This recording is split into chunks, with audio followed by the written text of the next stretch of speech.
چون اولین وحی که بر پیامبر صلی الله علیه و آله و سلم نازل شده بود درباره خوش اخلاقی نبود. اولین وحی که بر پیامبر صلی الله علیه و آله و سلم نازل شده بود درباره آداب غذا خوردن نبود. اولین وحی که بر پیامبر صلی الله علیه و آله و سلم نازل شده بود درباره فرائض وضو و درباره فرائض غسل نبود، بلکه اولین وحی که بر پیامبر صلی الله علیه و آله و سلم نازل می شود درباره تعلیم و تعلم هست. اولین وحی که بر پیامبر صلی الله علیه و آله و سلم نازل می شود درباره علم و دانش هست. هنگامی که حضرت جبریل علیه السلام نزد محمد مصطفی صلی الله علیه و آله و سلم می آید، برای حضرت محمد مصطفی صلی الله علیه و آله و سلم سوره علق را تلاوت می کند و می فرماید: بسم الله الرحمن الرحیم، اقرأ باسم ربك الذي خلق الانسان من علق، اقرأ وربك الاكرم الذي علم بالقلم علم الانسان ما لم يعلم. محمد مصطفی صلی الله علیه و آله و سلم بخوان به نام آن پروردگارت که تو را آفریده هست، تو را از توته خون بسته آفریده هست. اقرأ و ربک الاکرم، بخوان به نام آن پروردگارت که آن پروردگار ذات بزرگ و مهربان هست. الذی علم بالقلم، آن ذاتی که تو را تعلیم داده است به ذریعه و به واسطه قلم. علم الانسان ما لم یعلم، تعلیم داده است برای انسان آن چیزی را که نمیفهمد. دوستان عزیز، دین مبین اسلام ما برای علم و دانش جایگاه و مرتبه خاصی را خاص کرده است. دین مبین اسلام ما برای علمای کرام، برای حفاظ کرام، برای دانشمندان عزیزمان جایگاه و مرتبه خاصی را انتخاب کرده است. الله متعال در قرآن عظیم الشأن می فرماید: قل سیروا فی الارض فانظروا کیف بدأ الخلق. ای حضرت محمد مصطفی صلی الله علیه و آله و سلم برای مشرکین مکه بگو: سیروا فی الارض، شما در زمین سفر بکنید، شما در زمین سیر بکنید، سیر عبرتی.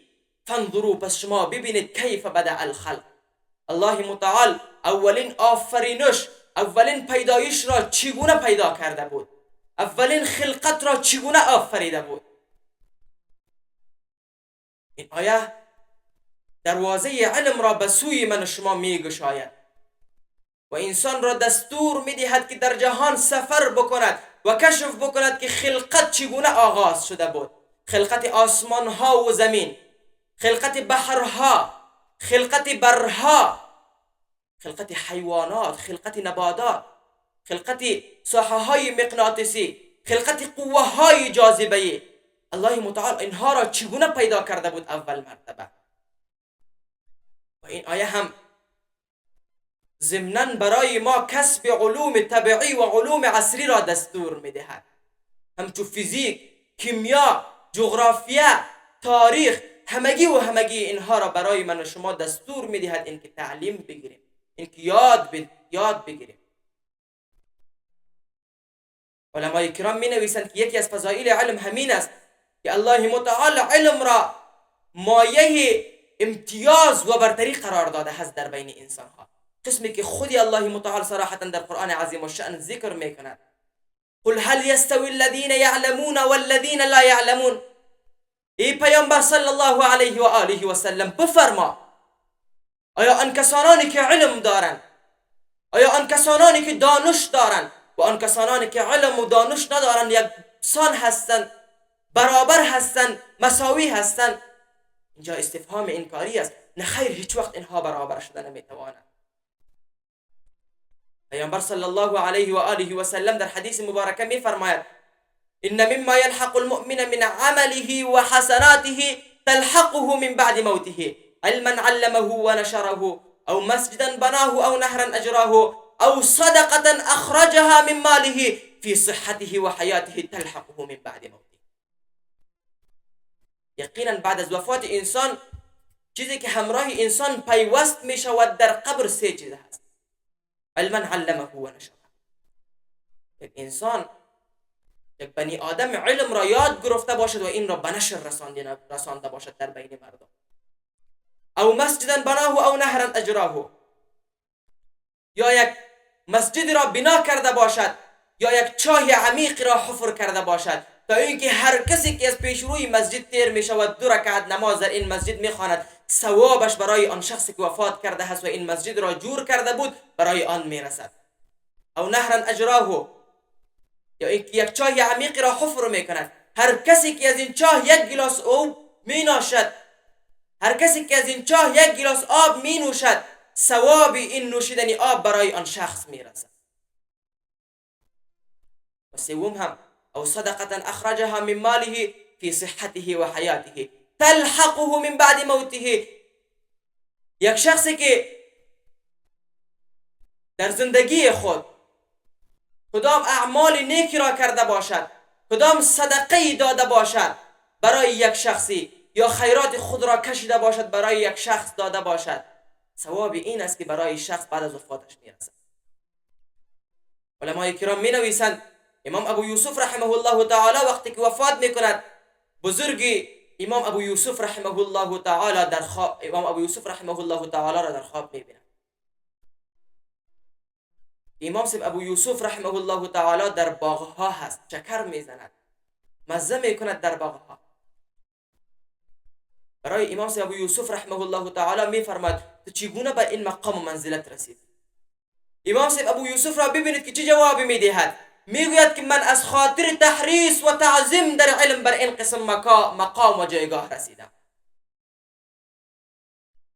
عزیزان گرامی، مولانا محمد قاسم نانوتوی رحمه الله تعالی در کتابش می نویسد که علمای کرام هم می فرماید که علامه مولانا محمد قاسم نانوتوی رحمه الله تعالی کسی بود که بنیادگذار دارالعلوم دیوبند بود.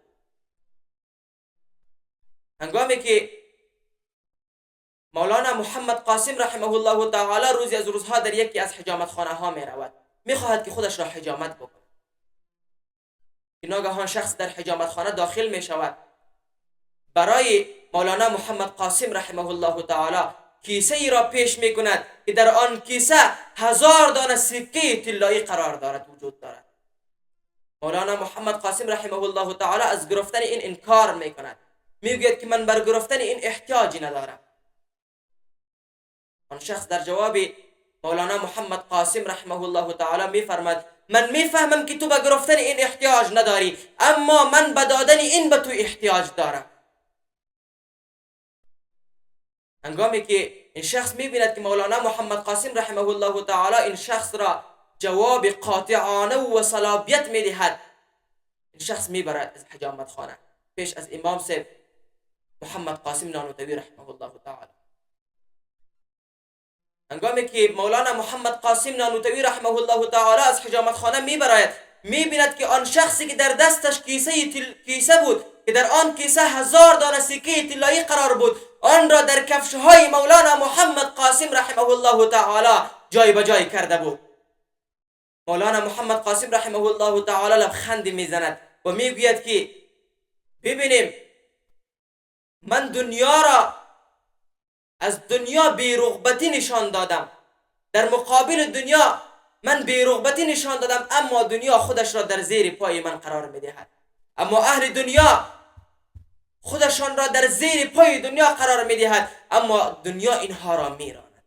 سبحان الله. عزیزان محترم، پس ببینیم که علم، مقام علم چقدر فضیلت و چقدر جایگاه بلند دارد.